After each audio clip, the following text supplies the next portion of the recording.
Michele Williams was young, blonde, and beautiful. With baby doe eyes that everyone fell in love with. Greg Williams was her equally handsome husband. Greg was a very athletic guy, very attractive. He was her prince. She was his princess. But they wouldn't live happily ever after. She ran out yelling. Neighbors called 911. He had 3 gunshot wounds. The shocking crime would captivate their quiet suburban community. Somebody find out! It was intense media coverage. The reporters descending on the house. But was it the random murder Michele claimed? Some guy just walked in. Or would the police uncover enough dark secrets to bring her crashing down? I heard one of them say, "You're not going to believe this."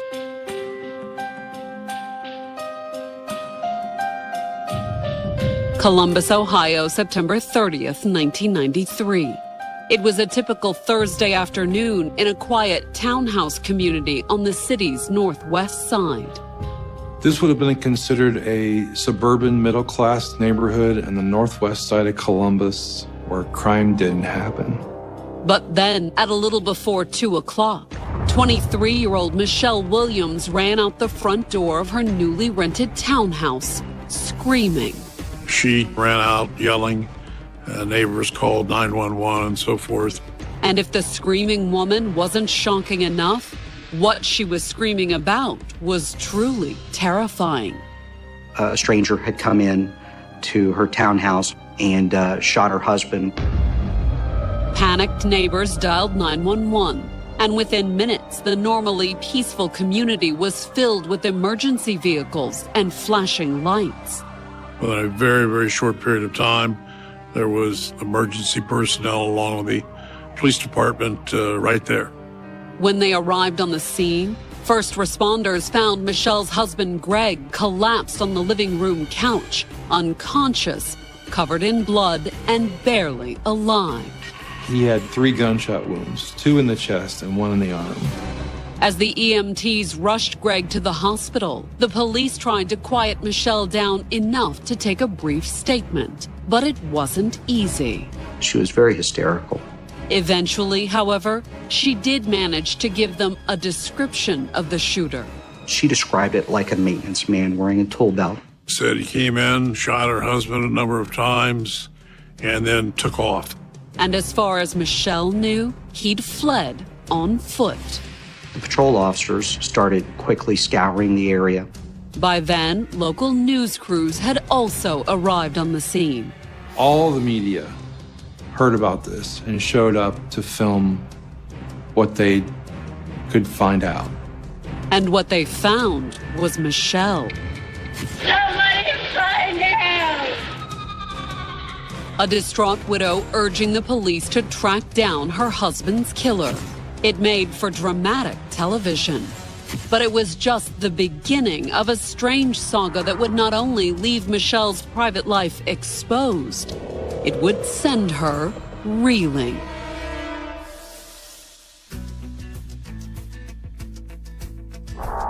Born in 1970, Columbus native Michele Clayman had a comfortable childhood. The neighborhood where Michele grew up was a very nice neighborhood. She came from a very, very tight-knit, very devout Catholic family. Michele, she was really close with her family. She was a mama's girl.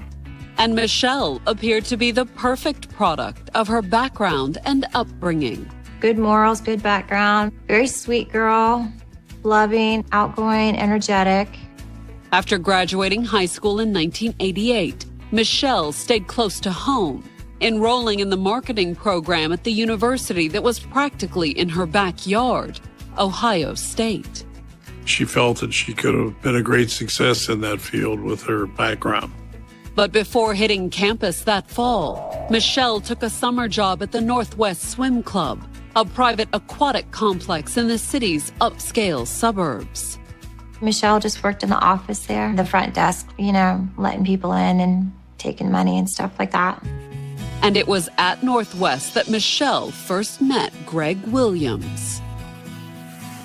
7 years older than Michele, Greg was also from Columbus, where he'd been one of the most popular kids in his class at Worthington High. Greg was a fun, easygoing guy. He had a lot of friends. Greg was a class clown, knew when to cut up, knew when to be smart in school. He was always very dedicated with his studies. But most of all, he was a natural athlete. He was active in sports ever since he was young. Swimming was his forte, his main thing. He made it to the Junior Olympics. And when he graduated high school in 1981, it looked as if Greg was destined for a collegiate swimming career, too. He had some schools looking at him for scholarships. But Greg had different plans. He decided to serve his country in the U.S. Air Force. Greg spent 4 years in the Air Force and then returned home to pursue a college degree at Ohio State. His dream was to become an accountant. He worked 2 jobs to put himself through college. And for one of those jobs, he fell back on his first love, swimming. Greg was the swim coach at Northwest Swim Club. In the summer of 1988, it wasn't long before Greg noticed the new girl working the front desk. She was young, attractive, this blonde with baby doe eyes that everyone fell in love with. Including Greg. And when he asked Michele out on a date, she readily accepted.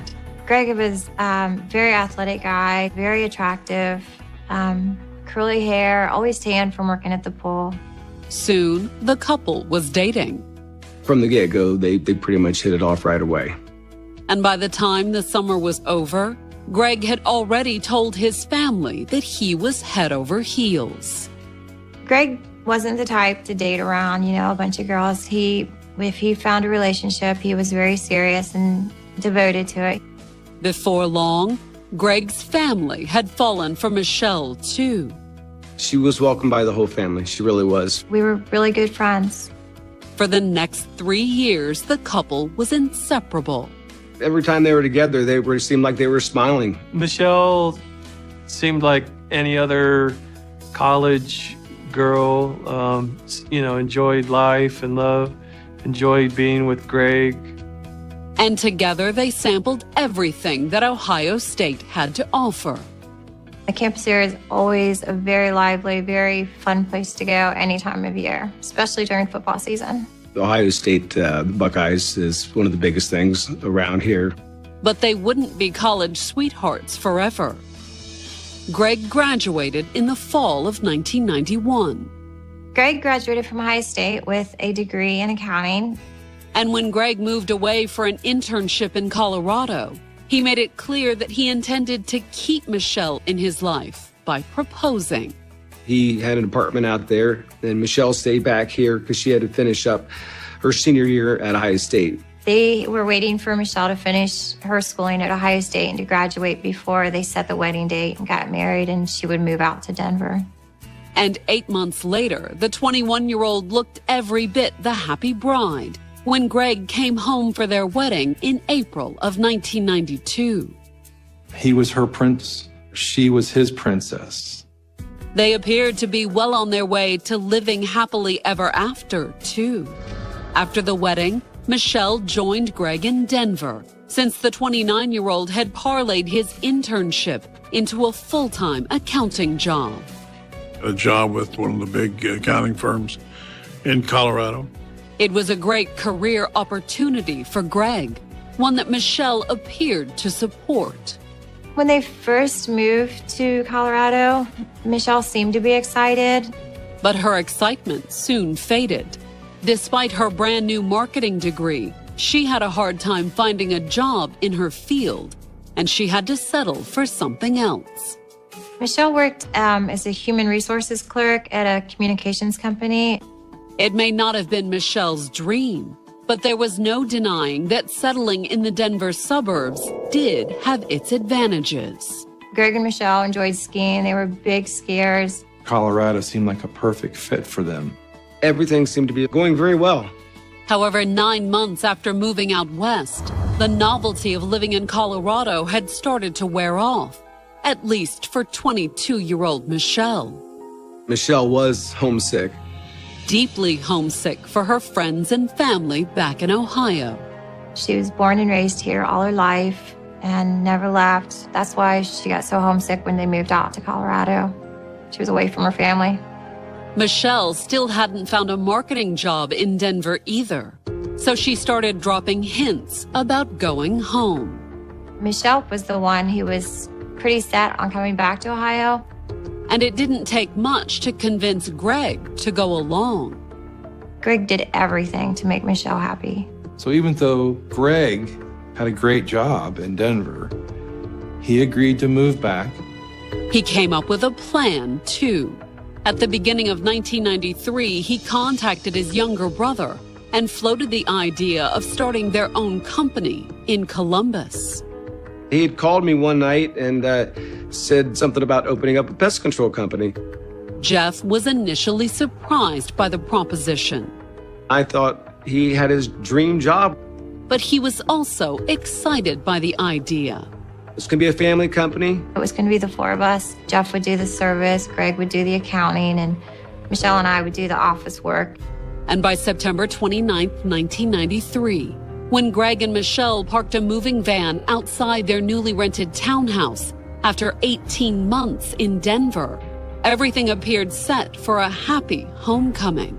I was extremely elated. I told him when I get off work, I said, I'll come over and help you unload the truck. We couldn't wait to see him, get the place set up, get the business rolling.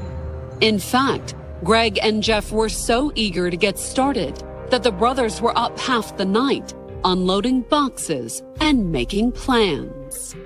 We were having a blast, talking about the business plans, unloaded darn near almost all of the truck. We had a really, really good time. Unfortunately, it would be the last time Jeff Williams would see his brother, because less than 24 hours after their reunion, Michele would run out the front door of the townhouse, screaming that Greg had just been shot.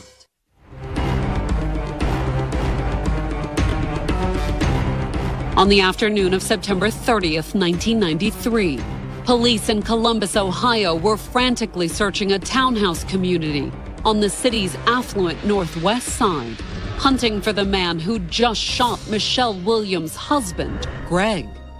Michele described the intruder as being a white male, wearing some sort of tool belt. What she described sounded like somebody who might be a maintenance person. According to Michele, the intruder had burst into their new townhouse and shot her husband, who was napping on the couple's couch. Shot him 3 times in the upper torso and then fled out the back of the townhouse. And according to what Michele told the police, as the shooter fled out the back door, she had run out the front. She ran outside and screamed for neighbors, and one of them called 911. Within minutes, police and paramedics were on the scene. Greg was still alive. They rushed him to the hospital. And while the doctors fought to save Greg, the hunt for the shooter began. We had detectives go door to door. But the canvass produced little in the way of results. No one could verify that this man was in the area. Hoping for some answers, the investigators turned to the only witness they had, Michele. They took Michele Williams downtown for what they call an informational interview, and her mother attended the session. With her mother at her side in the interview room, Michele told the investigators that when the intruder burst in, she was working in the kitchen while Greg napped on the couch, exhausted from unloading the moving van the evening before. I wouldn't wear non-perishable food, and I wouldn't have started on our dishes. I was just making noise, and life was fine. And then some guy just walked in, shot me. Immediately you start wondering, well, what's the motive? Why did this happen? Michele said she had no idea, that she assumed the man had been out to rob them. I probably saw us moving in. But investigators said that sort of crime was highly unusual. walk in and something like this doesn't occur. It seemed very out of the ordinary. And if the shooter had been a robber, it seemed he hadn't acted like one. He took nothing, said nothing, just committed the act and immediately exited. There had to be some other reason.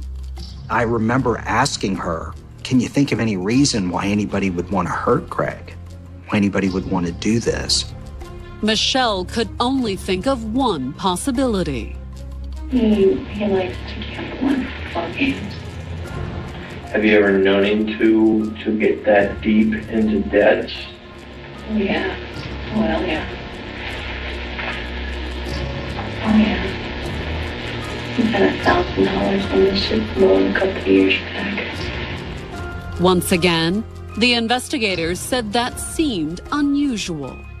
He'd have to run up a huge debt and for somebody to do something as serious as this. The investigators were skeptical, but it didn't have anything to do with how much Greg supposedly owed or the fact that nothing had been taken. Instead, it was the simple fact that the shooter had left Michele completely unharmed. How likely is it that we've got an intruder, a stranger, which is unusual in the first instance, coming through the front door, walking by a potential witness? You did yell before he left? Do you remember? No. Okay. Well, it's by not doing anything, he possibly saved your life. If he had known you were there, and in my opinion, who knows what would have happened. He evidently didn't see you.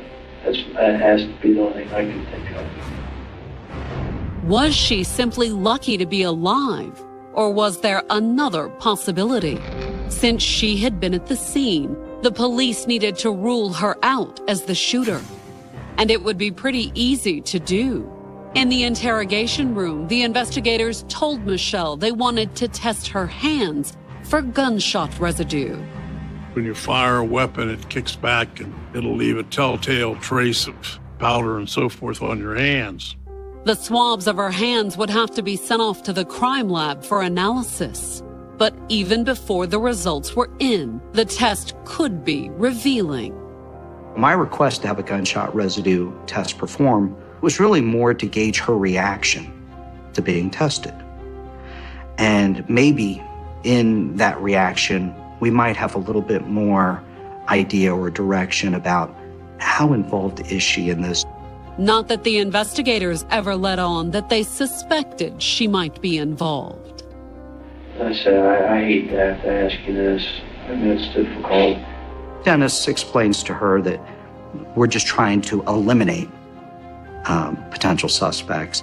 This is for more or less for your, how can I put this, for your own good. Michele agreed to the test, but when the investigators stepped out of the room for a moment, she started to worry. She began wringing her hands and wiping her hands on a tissue that she had. In fact, she became so frantic that even her mother took notice. Her mother's like, don't do that. What are you doing? I kept touching it. Why? Honey, it's not what goes out of the barrel that counts. It's what comes out of the back of the gun and onto the person's hand. Honey, stop. Stop. What if it, like, hangs in the air? You know, they always do that. Did you hear? It comes out of the person's hand. And when the investigator and an evidence tech returned to the room, she shared her concerns with them, too. She was saying things like, I touched his chest. There was black all over his shirt. The investigators told her not to worry, though.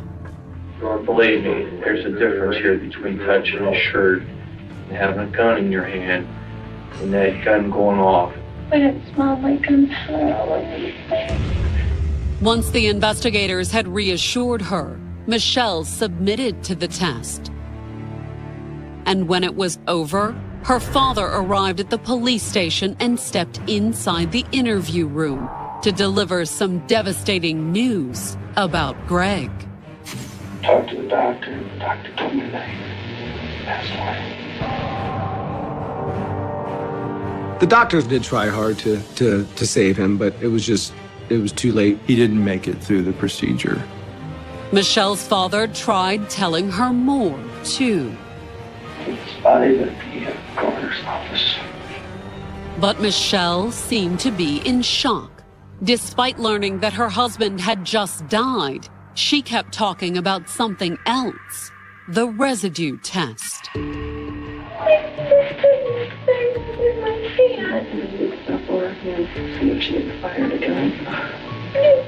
I know, sweetheart. Why does this seem so sick?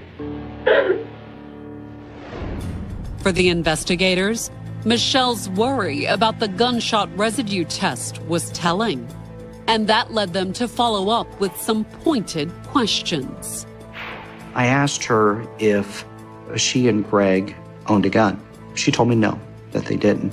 But then, when the investigator rephrased the question, Michele admitted that while they never owned a gun, she had.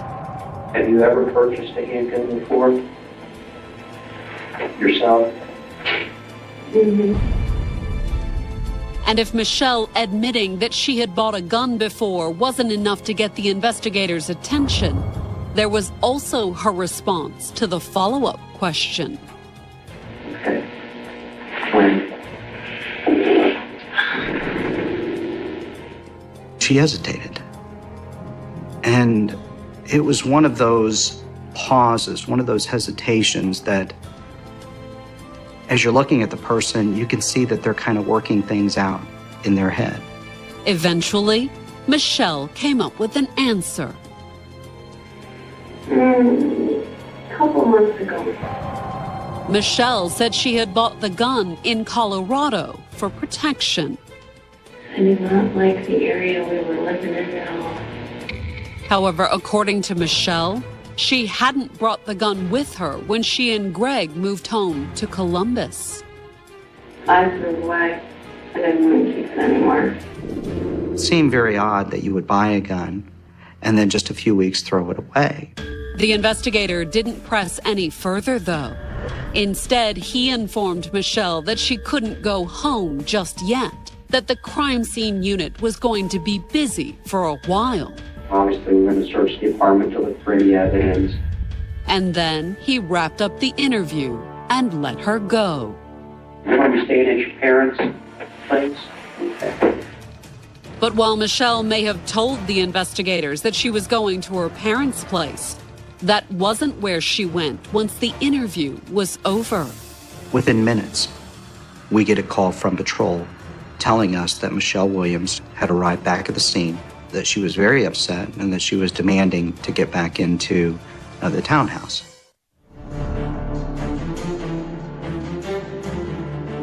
By sundown on September 30th, 1993, it had been less than 6 hours since Michele Williams' husband, 30-year-old Greg Williams, had been gunned down in their Columbus, Ohio townhouse. According to 23-year-old Michele, an intruder had shot him. But the police were skeptical. The story itself really raised tremendous doubts in the detectives' minds whether she was being honest. To think that somebody would randomly come in and kill Greg, it just didn't make sense at all. And when the investigators requested that Michele have her hands tested for gunshot residue, her response had only deepened those suspicions. She seemed to want to explain over and over again why we might find gunshot residue on her hands. The results of the test would take time to analyze. But in the interim, Michele did something else to raise the investigators' suspicions. Despite being told that it would be some time before the crime scene investigators could allow her access to the couple's townhouse, she had turned up at the complex after her interview and demanded to get inside. She said she needed to check on her cats. But the patrol officers posted outside the crime scene tape refused to stand aside. The patrol officers tell her that we weren't going to release the scene until it was properly processed. She seemed very upset when she was told that she couldn't re-enter the townhouse. Was the new widow really upset about her cats? Or was there another reason she wanted back inside the townhouse? The investigators were determined to find out. We started going through the house inch by inch. From top to bottom, for anything related to the shooting. And it wasn't too long before they found exactly what they were looking for. In a crime scene search unit, we're going through a pretty large box on the second floor in one of the bedrooms, when all of a sudden I heard behind me one of them say, "You're not going to believe this." It was a gun, tucked inside a drawstring bag and stuffed down in a box of clothing. It didn't look like it had been carefully packed. Also in that ditty bag was some ammunition. It was a box of 50, of which 6 or 7 of the rounds were missing out of the box. It was an interesting find, considering what Michele had claimed in her interview. Michele Williams had already told us first that they didn't own a gun. Then she told us that she had purchased a gun, but that she had thrown this gun away. Clearly, she hadn't thrown it away.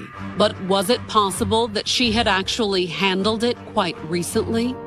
Downstairs in the living room, the investigators found what appeared to be Michele's purse.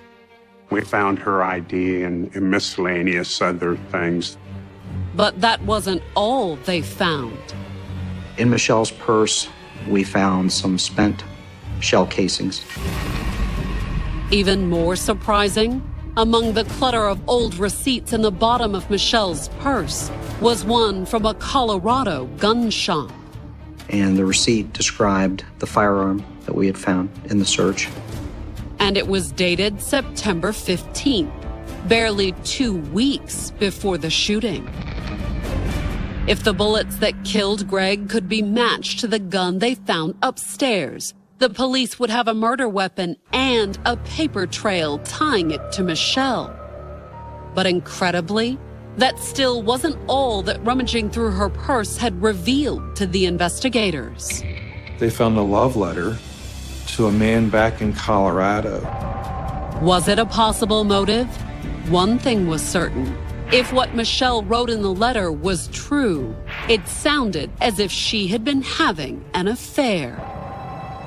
Michele Williams described their first kiss and romantic interludes back in Colorado. It talked about things that Michele and this person might do at some point in the future. About taking a trip to Paris with this man. Signed with all my heart. It was dated September 29th, the night before the shooting. That means that she's writing a letter to a boyfriend while my brother and I were unpacking the truck. The letter, the gun, the bullet casings in her purse, taken alongside Michele's bizarre reaction to the gunshot residue test. It all added up to one thing as far as the investigators were concerned. We believed after the first night, after the search, that we knew who our killer was. But there was still one wild card in play. Michele's letter was an aspect that had to be explored. We didn't know if we just had one person involved. Was the boyfriend back in Colorado a co-conspirator, as well as a possible motive? There was only one way to find out. Police knew they had to go to Colorado to interview this person. So on October 3rd, the investigators from Columbus traveled to Colorado and tracked down the man in the letter, an employee of the company where Michele had been a human resources clerk. He appeared truly shocked that Greg was dead, and just as surprised to find out that Michele had feelings for him. He was shocked that Michele thought about him in this way. According to her coworker, there was no affair because Michele wanted something far more serious than he was interested in. You know, he was just looking more for a one-night stand where she was in her own little world there, thinking it was a lot more to it than it was. Any romantic relationship was more in her head than in reality. And despite all the passion Michele had poured into her letter about trips to Paris and their future together, the coworker explained that at most, he and Michele had flirted. A little bit at work and after work in some social settings. The kiss Michele described in her letter had occurred, but the coworker claimed that was essentially all that had happened between them. He said that any romantic contact that they had was very limited. So why had Michele concocted such an elaborate fantasy? According to her coworker, Greg's focus on his career had left her feeling more than a little neglected. She had told him that she was unhappy with her marriage because Greg was not giving the attention that she needed. That, you know, he didn't spend much time with her. But in reality, Greg did everything he could to please Michele. Had Michele's unhappiness resulted in Greg's murder? Her former coworker said he had no idea, and the investigators believed him. Based on our interview with him and his willingness to continue answering questions, we ruled him out as having been involved. However, while the trip to Colorado didn't yield any new suspects, it wasn't a total bust. When investigators from Columbus checked out the gun shop listed on the receipt from Michele's purse, the owner positively identified her as the person who had purchased the gun. She purchased the weapon, and she had given some excuse. You know, we're concerned about our safety. We're new to the area. I don't know a lot about guns. I'd like to have something that's easy to operate. But the real break came when the investigators met with Greg's former employers in Denver and informed them that he was dead. They couldn't believe it. They were stunned. And they had information about Greg that was just as stunning for the investigators. As it turned out, the 30-year-old newlywed had a substantial life insurance policy through the company. It was for $210,000. And then because of the way he died, there was an additional policy for $100,000 for accidental death. Even more interesting, while Greg had recently quit the company, the policy was still in effect. The policy said it's in effect as long as you work here.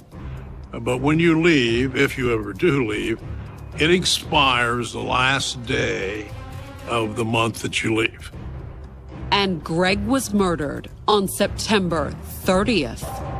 The insurance policy was due to expire at midnight on the day when Greg was killed.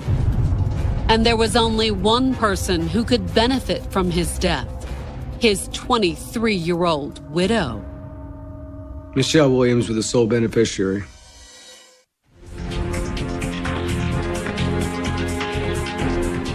By October 6, 1993, Michele Williams' husband Greg had been dead for a week. He had been shot in the couple's Columbus, Ohio townhouse, supposedly by a mysterious intruder. Michele Williams told police that a maintenance man wearing a tool belt came in through the front door and shot her husband and then ran out the back door. That's what the 23-year-old widow said, but the police didn't buy her story. We ruled out this idea that there was this psycho maintenance man. Instead, they had amassed a pile of evidence that pointed to Michele as the shooter. Michele Williams left the gun in the apartment. She left shell casings from the shooting in her purse.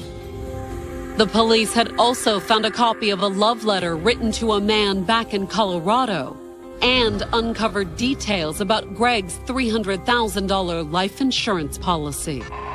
It appeared that her motive was to cash in on Greg's expiring life insurance policy, try to move back to Colorado to obtain a relationship with this man.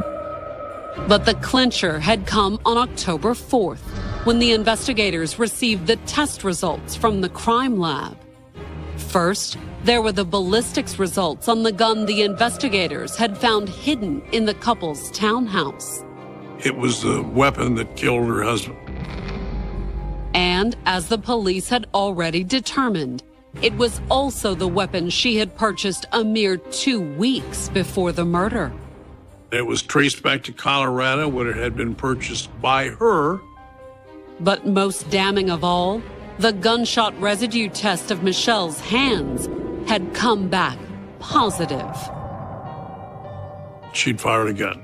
All the other stuff, from the insurance policy to the letter and so forth, just kind of icing on the cake, so to speak.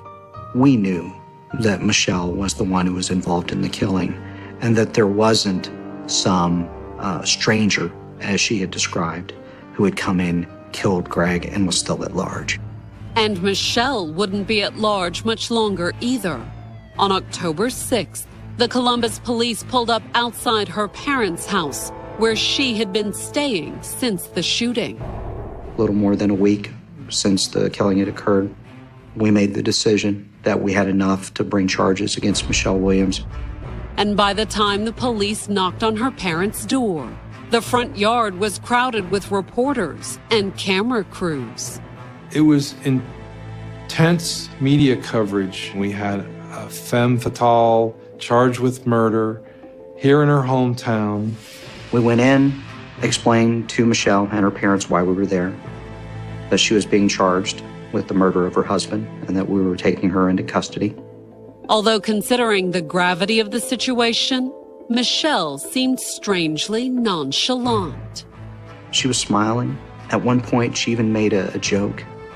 And it came just as she was being cuffed. The patrol sergeant, he was placing the cuffs on her and getting ready to lead her out, asking her if she had anything on her that she would like to leave with her parents. And she smiled and joked and laughed and said, "You could leave me with my parents." But the laughter stopped as soon as the police opened the door and led Michele out before the gauntlet of cameras on the lawn. She saw the reporters descending on the house, and at that point, she fainted in the patrol officer's arms. The police were pretty much carrying her out of the house. And then when she was hauled in at the police station in front of even more cameras. She fainted in an officer's arms, on camera, almost on cue. When the camera would be on her, she would automatically just go limp and faint. I know the police and most people who were around it thought it was fake. It was all for show. When Michele was arrested for her husband's murder, Greg's family was genuinely shocked. Our reaction when she was arrested was, they got the wrong person. This is my sister-in-law. I was very close with her. My wife was very close with her. How would any family feel? We had no idea that they were even looking at Michele. We couldn't understand why they'd arrested her when the real killer was still out there. But by October 15th, when the grand jury indicted Michele for aggravated murder and revealed what the police had found, Greg's family was finally convinced that they had arrested the right person. When the evidence finally came out, I was speechless. I felt extremely betrayed by Michele. Greg had just moved back. We had plans for the business to start up soon. Everything was going along just as planned, exactly how we had dreamed. However, despite the overwhelming evidence against her, Michele insisted she was innocent. At her arraignment, she pleaded not guilty and appeared determined to take her case to trial, no matter the risk. She was indicted for aggravated murder, which carried a mandatory sentence of anywhere from 20 to 30 years to life imprisonment. And then, after posting bail, she walked out of the county jail where the cameras were waiting once again. Only this time, she didn't faint. With Michelle's arrest and indictment in the news, there was no shortage of reaction about the case. There was a great deal of sympathy for Greg and his family. And as the prosecutors prepared to take her case to trial, there was a shocking new piece of evidence, too, one that would make Michelle's defense an uphill battle. That November, as the police and prosecutors firmed up their case, Michelle's old boss in Colorado contacted them. She said, "We received a piece of mail, and it just seems very strange." Addressed to Michele, it was a catalog from a company called Paladin Press. Paladin Press had some involvement in publishing Soldier of Fortune magazine and other books and periodicals that were directed at the survivalist crowd. What was Michele doing with a survivalist catalog? When the investigators contacted the company, they found out that she had ordered something from them before. She had purchased a book from them called The Death Dealer's Manual. It was a how-to manual for murder. When I heard the title, I couldn't believe it. Even more incredible, she had ordered the book several months before Greg's death. She had been planning that out months and months in advance. If there is a proverbial nail in the coffin, in my mind, this might have been it. Michelle's attorneys apparently thought so too. In early 1994, as Michelle's trial date drew near, they approached the prosecutors looking to cut a deal. They came to me and offered to plead to a manslaughter conviction. However, since the penalty for manslaughter was only 7 to 25 years in prison, the offer didn't sit too well with Greg's family. We definitely said, no, we're not going to plead to a manslaughter case. I summarily rejected it. And the defense made a counter-offer just as quickly. They came back and said to me, "We are willing to plead to murder." Just murder, however, not the aggravated murder charge that Michele faced. Aggravated murder carried 20 years to life, where the murder charge carried 15 to life. The deal was acceptable to the prosecutors, but they deferred to Greg's family for the final decision. Take the 15 to life or hold out for 20 and take the case to trial.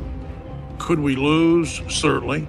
Do I think it's possible? No. However, you never know with a jury.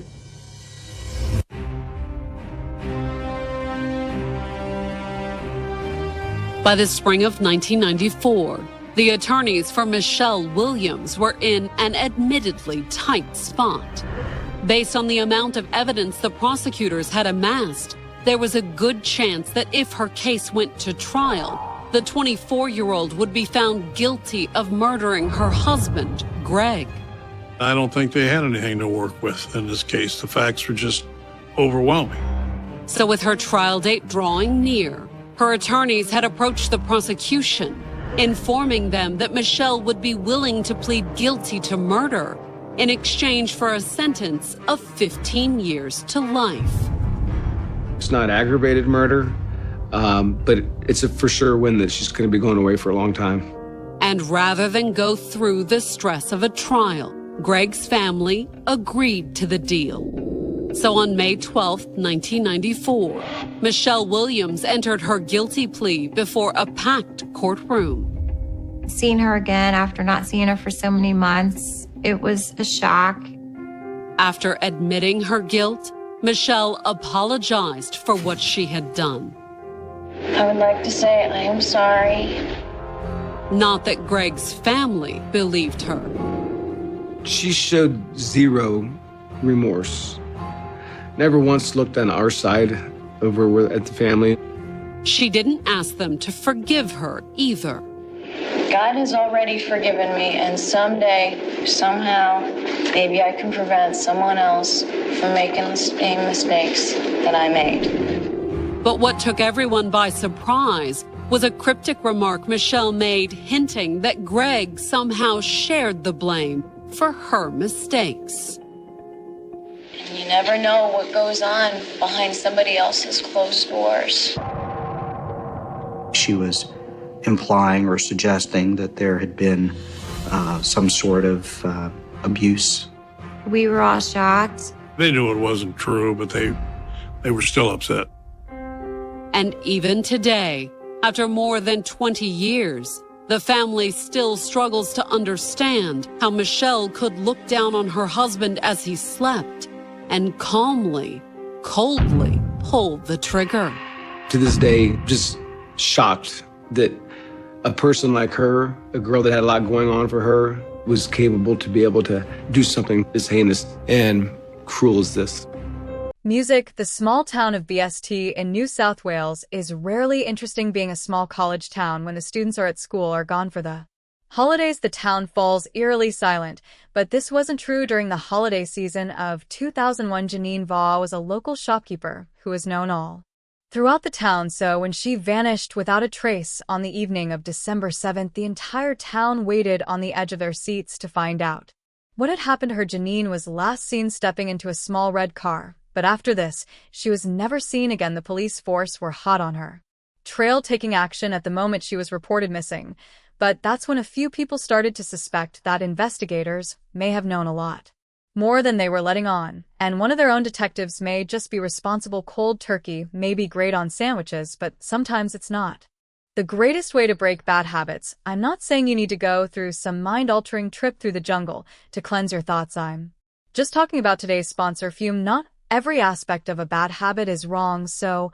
why not just remove the bad parts of your habit? Fume is an innovative award-winning device that does just that. Instead of using complicated electronics, Fume is a completely natural flavored air device. Fume is an easy way to replace your bad habit with something good, something that's free to enjoy without all the negative consequences. Your Fume device comes with an adjustable airflow dial that's specifically designed with moving parts and magnets, making it great for fidgeting if the need arises. Now, I'll admit I was a bit skeptical about Fume at first. I didn't fully understand it, and I didn't really know what to expect, but I was incredibly shocked by the flavor the first time I tried it. They're super smooth and downright enjoyable. My personal favorite is the crisp mint. The entire feel of Fume is great. It's evenly weighted, perfectly balanced, and it's great to just sit and fiddle with. I didn't even realize it at the time, but I was sitting here fiddling with it the entire time I was writing this video. Stopping is something that we all put off because it's hard, but switching to Fume is easy,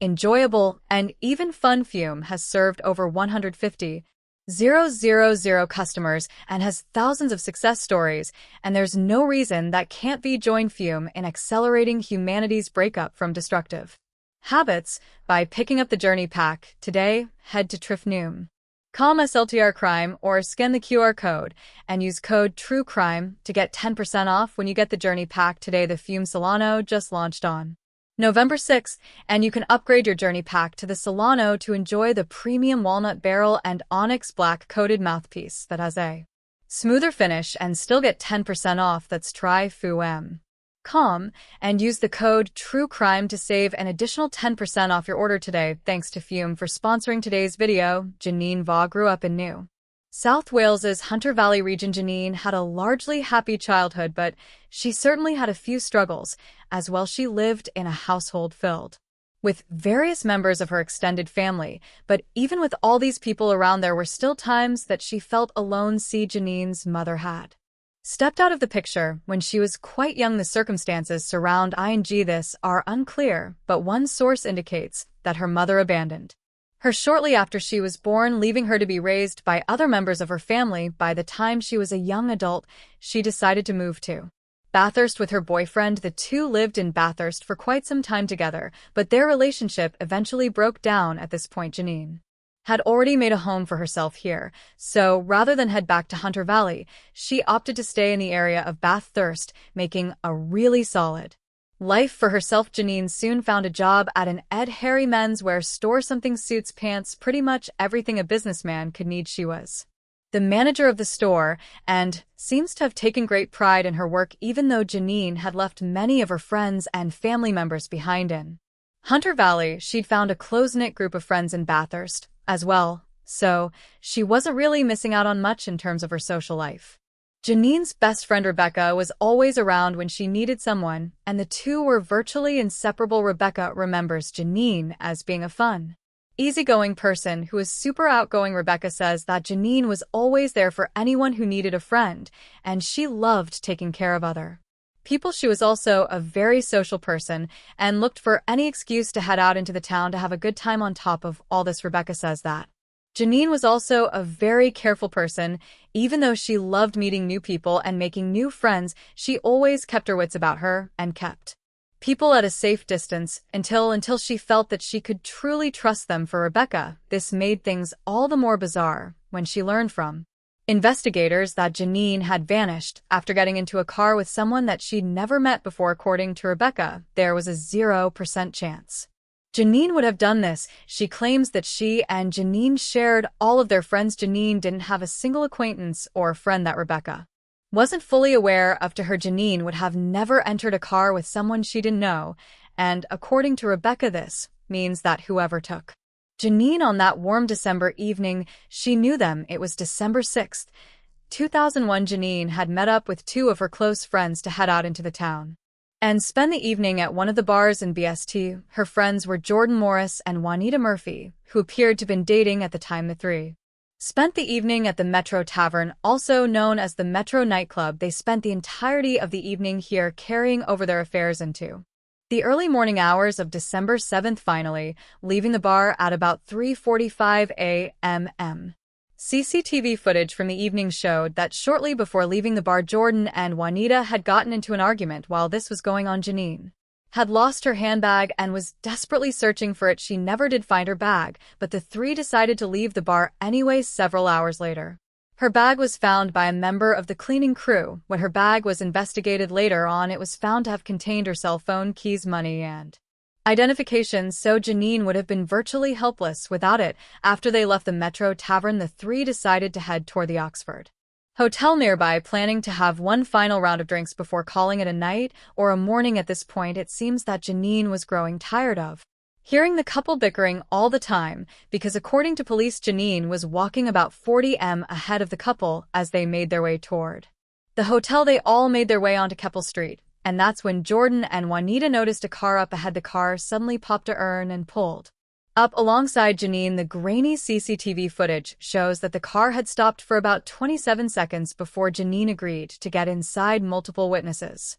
at the time remember that the car was red, but that's about all they could say with any certainty. A few sources claimed that the car was also a Mazda, but it's unclear how they came to this assumption, though police are accepting this information as likely factual. Investigators have supplied a reconstruction image of the vehicle they believe to be a close match to the one that Janine was seen getting into, but this reconstruction looks more like a BMW than a Mazda. If you ask me, Janine's friends were rather obviously confused by her sudden decision to hop into a car that evening, but one thing I haven't seen anyone else report on is the fact that it was raining very heavily that night. As the three left the bar, it was merely a drizzle.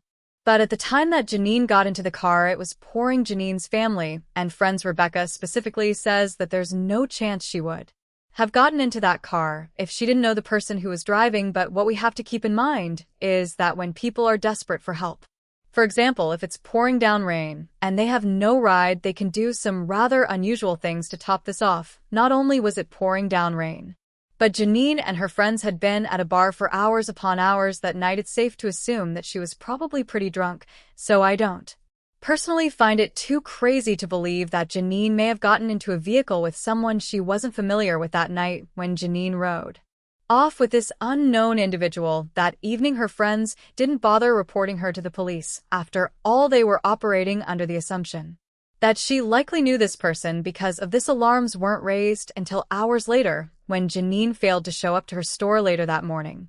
After she was reported missing, everyone in the town began to fear the worst, not because Janine was a fairly vulnerable young woman who was kidnapped, under highly suspicious circumstances, but because of something much worse. In the weeks leading up to Janine's disappearance, the town of Bathurst was already on edge. A series of unusual and unsettling crimes have been taking place over the last few weeks, and police were beginning to fear that they may have a much bigger problem on their hands, and a serial attacker may have been lurking the streets. To say that Janine Vaugh vanished without a trace would be the understatement of the century. Janine left behind zero evidence, the very definition of nothing. In all seriousness, she may as well have been abducted by aliens, because there wasn't even the slightest inkling of where she may have gone. One interesting bit of information that makes this case all the more suspicious is, according to the cleaner who found Janine's purse, the purse appeared to have been deliberately hidden. The lure says that when they found the purse, it had been forcefully wedged into a corner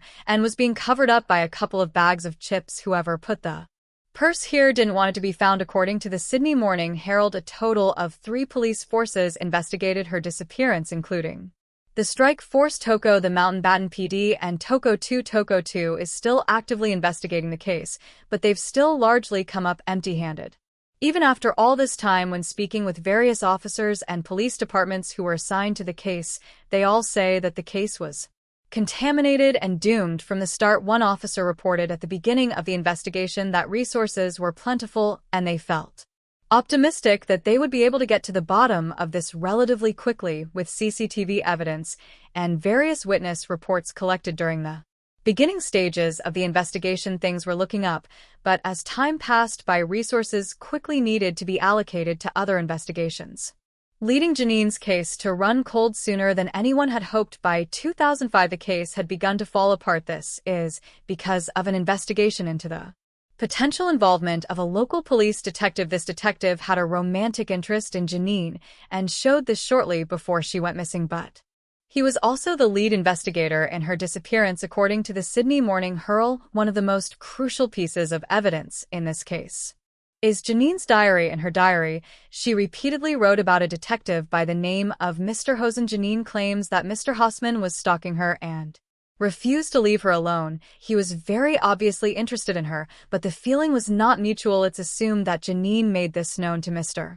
Hoseman, but he simply wasn't getting the message or didn't care. Multiple investigations helped to clear this detective's name, but rather mysteriously, the diary that implicated this detective in the first place has miraculously vanished from evidence archives, which is pretty fishy, if you ask me. By 2006, an alternative task force was established to help continue the investigation into Janine's disappearance, and this new task force pulled the case away from the desk of Mr. Hoseman, who again was the lead investigator, into a case that he was also the primary suspect for, finally giving this case a fair shot at actually being solved. This new task force announced that they were closing in on a person of interest, but this person has never been named publicly. It was around the same time that the Sydney Morning Herald, a simple news and media company, made a heroic effort to try to help push the case along, assigning their own team of investigators to push for answers and try to bring this case to a close. An investigator for this newly established force explained that when he was handed the case, it was incredibly contaminated. He said that they needed to go back and renew many of the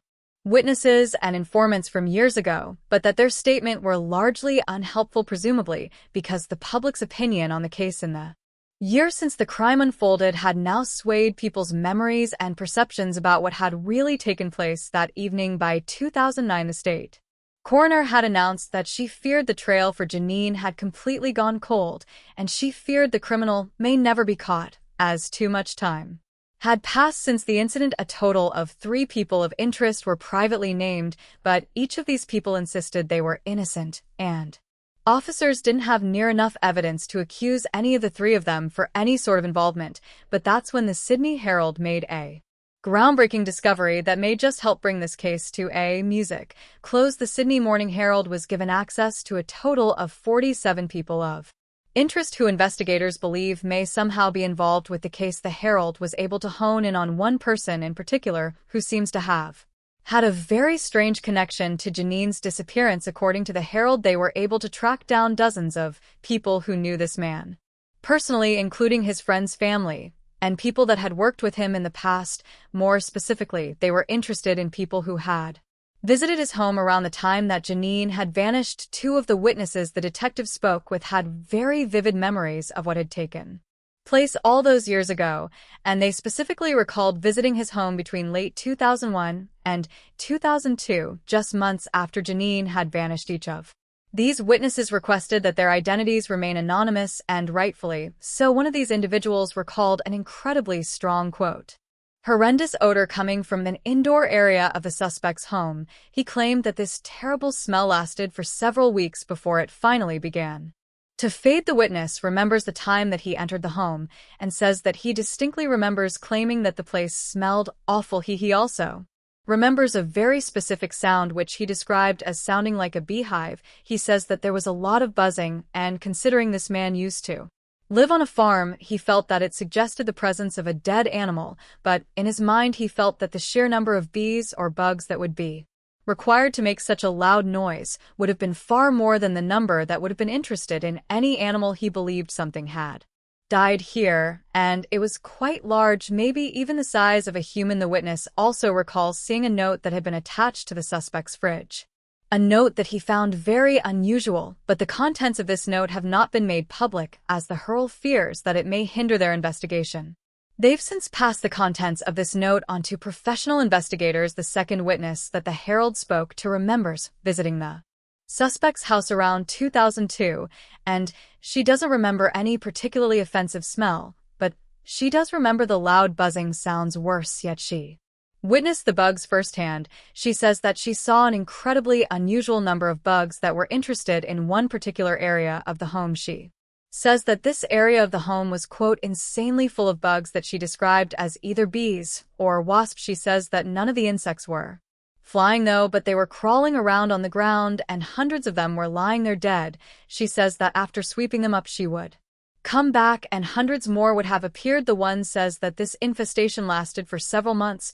When speaking to a forensic biologist, the Herald says that they were led to believe that these insects were most likely hoverflies, which can often be found at the site of decomposition. She also said that these bugs closely resemble bees or wasps, but it was at this point that the case truly took a turn that in all honesty blew me away. The Herald looked back through various property records, and they came across a man who owned this property back in the 1980s, and he had outlined the rough location of a cellar that had since been closed up. This was found on a floor plan that the man had created many years ago. He mentioned that when he purchased the home, a cellar could have been accessed by opening up a hatch or a trapdoor, as he called it. He said that he used the cellar to store renovation supplies when he was carrying out the work on the hall. When the work was completed, he said that he felt as though the trapo was a hazard, so he decided to close it up permanently, eliminating access to the cellar entirely, but the cellar was still completely intact underneath the subfloor. The cellar was never filled in. The Herald says that they passed this information on to investigators, but the detectives refused to comment on whether or not they'd followed up on this new lead. But rather interestingly, several of the witnesses that the Sydney Herald had spoken to said that they were contacted by investigators within a few weeks after the Herald reported this information to them. So this leads us to one big question here. Who was the owner of this house when Janine went missing, and who could possibly be responsible? Well, the truth may be stranger than fiction. If you remember, the Sydney Morning Herald announced that they were handed a list of 47 total people of interest. Well, one of these people was none other than the lead investigator in Janine's case. As mentioned a moment ago, this man was Detective Brad Hosen. Brad was interviewed at length regarding Janine's disappearance after it was found that he had a romantic interest in her in the weeks leading up to her sudden disappearance. One witness claimed to have actually seen Janine with Brad on the night that Janine vanished, but that's not all. See, the witness didn't spot the two having a friendly conversation. Instead, the witness claimed to have seen Janine bound and gagged in the back of Brad's car. Brad claimed that he had no idea what had happened to Janine. To top this off, he claimed he wasn't even in BST at the time that she vanished. He claimed to be in Newcastle, but police very quickly found evidence that proved otherwise. In fact, he was in BST when Janine vanished. He explained this away by claiming that he had traveled multiple times around this time period and must have simply been mistaken. Hossman has repeatedly denied any involvement in Janine's disappearance, but Many people simply aren't buying the story. About 4 years after Janina disappeared, the New South Wales police received an anonymous letter that insisted that Detective Hosen was behind the CME, but that was unable to provide any irrefutable evidence that this was true. Another detective says that this letter suggested local police were covering up the crime to help protect one of their own, but there just wasn't enough evidence to back this up. There have been many eyes on Detective Hoseman ever since he was first suspected of involvement in this case, but there's truthfully no solid evidence against him, and we have no reason to believe he may have been this mysterious person of interest, well, except for one small footnote that I found while investigating this case. One article I came across referenced an investigation that was carried out at Brad Homan's home. This article detailed how a team of investigators arrived at his home and drilled through the concrete floor. At Brad's home, there were no other details about this investigation that were mentioned, but this begs the question, why would detectives have wanted to look underneath the floor of his home? This is just my personal theory, but is it possible that there may have been a cellar hidden underneath the floor, maybe even the cellar that was uncovered by the Sydney Herald? Obviously, the person of interest was never named by the Sydney Morning Herald, but this just seems too specific to not be the case, though let me be clear, there is no proof that Brad Hoseman is responsible for this. After all, the drilling investigation allegedly didn't find anything beneath his flooring that implicated him in the case, though I've not been able to confirm when this drilling took place, so it is entirely possible that if it was Brad Homan's home that had the hidden cellar and Janine's body was somehow placed down there, well, it may have already been eliminated by the hundreds of bugs by the time investigators looked for it. But again, that's just my personal input. One thing about this unknown person of interest that's incredibly interesting and can't be overlooked is that nearly all of his former coworkers recalled the man as being remarkably volatile, and you'd never know which version of him you'd be greeted by each day of the week. He was regarded as having zero respect for females, particularly his female coworkers. He was noted on multiple occasions by multiple women as making unwanted sexual advances, just like what happened to Janine, but it doesn't seem like any legal action was ever taken. Several people described him as having a jail and hide personality type. When it came to men, he was very well composed, honest, and decent, but when women came into the picture, he would shift, coming off as arrogant, mean, and downright nasty. He was also described as showing up to work incredibly clean-cut and proper one day, only to show up looking disheveled, sweaty, and dirty the next day. Several of his former coworkers recall their time working with him, saying that there were many days when they felt genuinely scared around him. He would often shout angrily at people, particularly females, and many people remarked that he seemed to have some demons buried beneath the surface. One male coworker recalled that he got along very well at the man, but said that he was in constant fighting with women, and it certainly made him apprehensive about him. He specifically recalled that when dealing with women, he was, quote, a nasty person. No doubt about that. He added the confrontation was real, but he had no explanation about why the man was so mean to his female coworkers. So, is this mysterious man Detective Brad Hosen? Well, maybe it has been noted by one of the more recent investigative task forces that Brad is at this very moment still one of the top 3 person of interest, even though his own police force cleared him of any involvement. That doesn't mean they were honest during their investigation. After all, cops don't rat out other cops and live to tell the tale. That's just common knowledge. But the reason I believe there may be some level of corruption going on in this case is actually tied back to one particular piece of evidence that, again, I haven't really seen mentioned in any of the write-ups about this case. See, back in 2001. Police collected a knife as a piece of evidence that they strongly belied may have been tied to Janine's possible demise. Very little information is available about this knife, but what's incredibly shocking and supremely fascinating is that the knife was destroyed by police officers back in February of 2002, less than 3 months after Jane disappeared. And what investigative team was leading the case at the time? Brad Hosen, the same team who mysteriously lost the diary that implicated Brad in the first place, though in all fairness, we don't know for sure whether or not this knife was even related to Janine's case. It's just strongly suspected to a bit. In fact, if this knife was involved in the case, it could possibly implicate an entirely new suspect, a man named Dennis Bricks. Dennis knew Janine, but not on a personal level. They went to the same bar quite often, but he claims to have never Seeing her there, Dennis says he only knew of Janine from the menswear store where she worked. There was a report that Dennis supposedly confessed to the crime, but this confession was later tossed out after Dennis claims to have been intimidated by the police in order to coerce a false confession.